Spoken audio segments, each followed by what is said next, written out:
Chapter 4. It was past midnight when Jarl joined them in the Cromwell's little hut. He was more than an hour late. Elaine's foster mother was asleep in the bedroom they all shared, so Kyler and Elaine and Uli were all sitting in the front room. Uli had fallen asleep against Kyler, but she jerked upright instantly, terrified as Jarl came in. What am I dragging this little girl into? Kyler thought, but he just squeezed her, and when she got her bearings, she calmed down, embarrassed. Sorry, Jarl says. The Paleys are punishing the Warrens for the assassination attempt. I wanted to get back to check on some things, but they've sealed the bridges. No bribes enough today. Could tell Jarl was avoiding details because Uli was in the room, but considering how bad things were in the Warrens before the assassination attempt, Kyler could barely imagine how they must be tonight. Kyler wondered how much worse it would have been if the God King had actually been killed. Violence begets violence indeed. Does that mean Does this mean the job's cancelled? He asked, so Elaine and Uli wouldn't ask more about the Warrens. It's on, Jarl said. He handed a purse to Elaine. It looked suspiciously light. I took the liberty of bribing the gate guards in advance. The price has already gone up, and I guarantee tomorrow it will go up again. You have the list of times when the guards we bribed are working this week. Jarl opened a pack and took out a cream-colored tunic, trousers, and high black boots. Memorized, Kyler said. Look, Elaine said, I know Kyler's used to doing jobs where he doesn't know why he's doing what he's doing, but I need to understand this. Why is someone paying 500 gunders for Kyler to pretend to die? That's a fortune. Not to a Caledonian duke. Here's the best I've been able to put together, Jarl said. The dukes in Calidor aren't the same as our dukes because the nobility in Calidor is always inferior to the maesters. But the maesters still need people to manage the peasants and so forth, so Duke Vargan is rich. But he had to fight for every scrap of power he has. He came to Sonaria hoping to advance himself, but the position he thought he would get, leading Sonaria's royal guard, was given to Lieutenant Hurin Gur, now Commander Gur. To pay him off for leading Sonaria's nobles into an ambush during the coup, the traitor, Kyler said. Exactly. Commander Gur goes to the docks one morning a week with a few of his most trusted men to pick up Sakage bribe money and pretend to be patrolling. This morning he's going to see his rival, Duke Vargan, commit the murder of a minor Sonarian noble, Baron Kuroff. Commander Gur will happily arrest the Duke. In a few days or weeks, the dead Baron Kuroff will show up. Commander Gur will be disgraced for arresting a duke for no reason, and most likely Duke Vargan will take his job. A number of things could go wrong, which is why Kyler's only getting 500 gunders. It sounds awfully complicated, Elaine said. Trust me, Jarl replied. When it comes to Caledonian politics, this is simple. How's the Sakage going to turn this to their advantage? Kyler asked. Jarl grinned. We tried to get hold of Baron Kuroff, but apparently the Duke isn't too stupid. Kuroff's already gone. The Sakage would have kidnapped Baron Kuroff. Why? Elaine said. Kyler said, if the Sakage grabbed Kuroff, they could blackmail Commander Gur. Commander Gur would know the moment Kuroff showed up, he'd be doomed. So the Kage would have owned him. You know, Elaine said, sometimes I try to imagine what the city would be like without the Sakage, and I can't. I want to get out of here, Kyler. Can I come with you tonight? There's not enough space for an adult, Jarl answered for him. Anyway, they'll be back by dawn. Uli, Kylar, you ready? Kyler nodded, and grim-faced Uli copied him.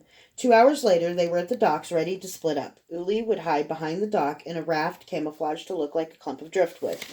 When Kyler fell into the water, she would extend a pole for him to grab so that he could surface out of sight. There would barely be room enough in the little raft for Uli to crouch and Kyler's head to emerge. After he emerged, the driftwood would eventually drift downstream a few hundred paces to another dock where they would emerge. What if it all goes wrong? I mean, really wrong? Uli asked. The night's cold had left Uli's cheeks red. It made her look even younger. Then tell Elaine I'm sorry. Kyler brushed the front of his cream-colored tunic. His hands were trembling. Kyler, I'm scared. Uli, he said, looking into her big brown eyes, I wanted to tell you. I wish... He looked away. I wish you wouldn't call me by my real name when we're on a job. He patted her hand. She hated that. How do I look? Just like Baron Kuroff. If I squint real hard. That was for the head pat, he knew. Have I ever told you you're a pain in the ass? He asked her. She just grinned. In a few hours, the docks would be swarming with longshoremen and sailors, preparing their cargoes for the rising sun. For the moment, though, it was quiet except for the lapping of waves. The dock's private night watch had been paid off, but the bigger fear was of the groups of Caledonian soldiers who might wander by looking for blood. Mercifully, it seemed most of them were in the warrens tonight. Well then, see you on the other side, he said, smirking. It was the wrong thing to say. Uli's eyes filled with tears. Go on, he said more gently. I'll be fine. She went, and when she was safely out of sight, his face began shimmering. Kyler's lean young face put on a second chin, a red beard sprouted in the Caledonian fashion, his nose grew crooked, and his eyebrows became great wide bushes. Now he was Baron Kurov. He pulled out a hand mirror and checked himself. He scowled. The illusionary nose shrank a little. He opened his mouth, smiled, scowled, and winked, seeing how the face moved. It wasn't good, but it would have to do. Uli would have helped him get the face right, but the less she knew about his little talents, the better. He started down the dock. Dear gods, Duke Tensor Vargan said as he approached. Is that you? The Duke was sweaty and pasty, pale even in the light of the torches on the end of the dock. Duke Vargan, I got your message, Kyler said loudly, extending his hand and clasping the Duke's wrist. He lowered his voice. You'll be fine. Just do everything like we planned. Baron Kurov, thank you, the Duke said, a bit dramatically. He lowered his voice again. So you're the player? Yes. Let's try not to put me out of work. I've never killed anyone before. Let's make sure tonight isn't your first, Kyler said. He looked at the jeweled dagger tucked into the Duke's belt. It was an heirloom in the Duke's family, and its inexplicable loss would be part of the evidence that the Duke really had killed Baron Kurov. If you do this, you'll be going to prison, and not a nice one. We can call it off. Kyler waved his hands around as he talked the way the real Baron Kurov did when he was nervous. No, the Duke sounded like he was trying to convince himself. Have you ever done this before? Set up someone by pretending to be someone else? Sure. Pretending to get killed? Not so much. Don't worry, the Duke said. Tensor's eyes flicked past Kyler and his voice went tight with fear. They're here.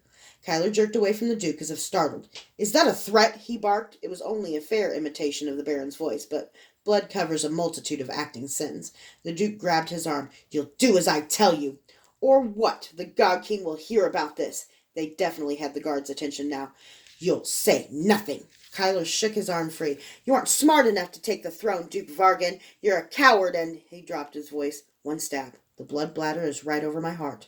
I'll do everything else. He contorted Baron Kurov's face into a sneer and turned away. The Duke grabbed Kyler's arm and yanked him back. With a savage motion, Vargan rammed the dagger, not into the sheep's bladder of blood, but into Kyler's stomach.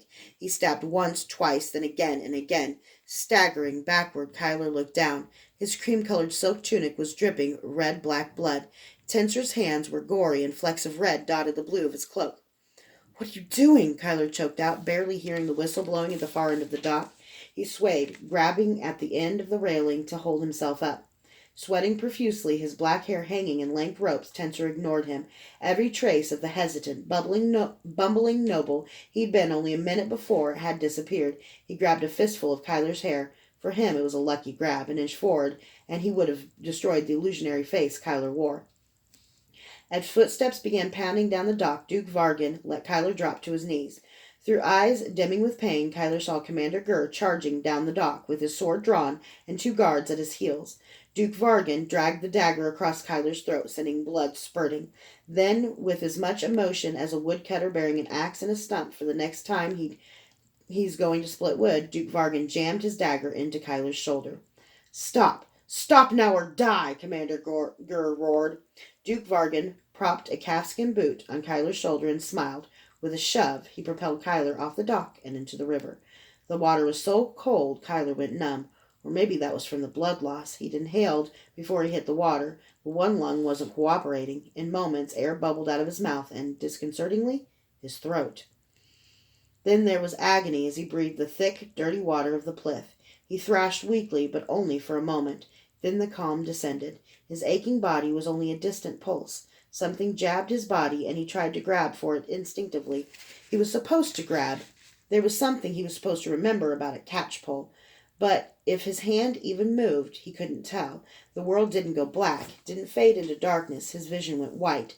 His brain starving, his blood poured from his neck. Something jabbed him again. He wished it would go away. The water was warm, a perfectly peaceful cloud. Duke Tinzer tore his eyes away from the hungry river and lifted his hands. He turned slowly and said, "I'm unarmed. I surrender." He smiled as if he couldn't help it. "And a good evening to you, Commander."